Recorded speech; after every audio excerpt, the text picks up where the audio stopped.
This is your government video on presidential history. At the beginning of our country, the presidency was very modest. It was not a super powerful position.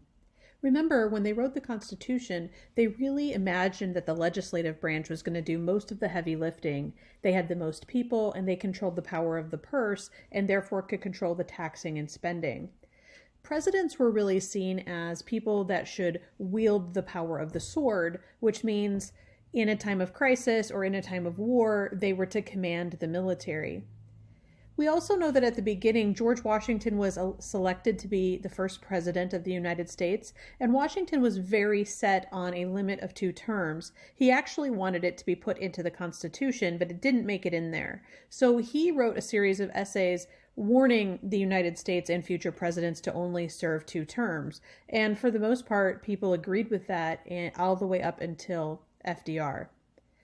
So the beginning terms, in terms of presidencies, were very modest. It was seen as more of an independence movement, that Congress kind of passed laws, and they were the ones who decided the role of the country and what was going to go on, and they solved domestic issues and foreign issues with policy.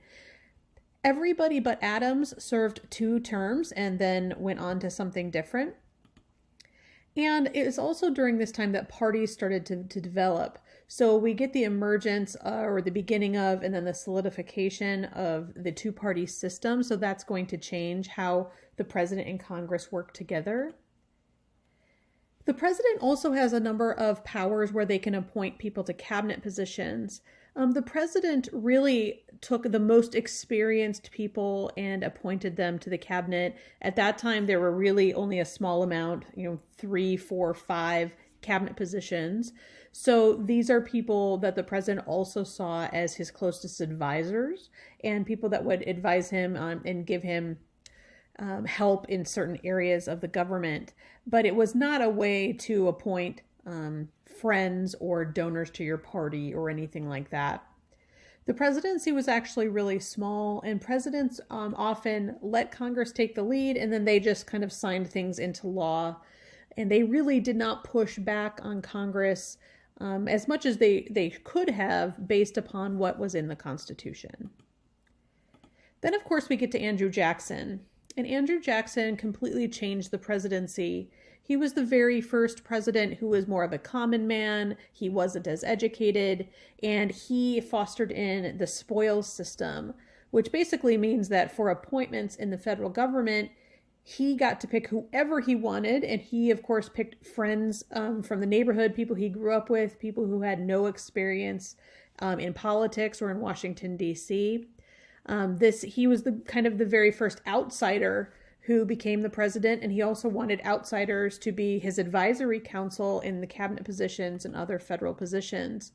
Jackson also was the first president to start using some of his constitutional powers by using many more vetoes than had been used prior to Jackson's terms. After the Jackson terms, we get a reemergence of the power of Congress, where Congress is really seen as the most powerful branch, and presidents, again, were seen as negative or just getting in the way of getting a legislative congressional agenda done. Congress was seen as productive and solving our problems, and presidents were seen more as a nuisance. And Congress got to initiate those programs for the most part. And then we get to the Great Depression. And the Great Depression obviously is a major economic recession. It leads us into the rise of FDR, who will, of course, serve more than 2 terms. And we get really solid Democratic control during the mid-century. And for the most part, at the beginning, FDR is very powerful.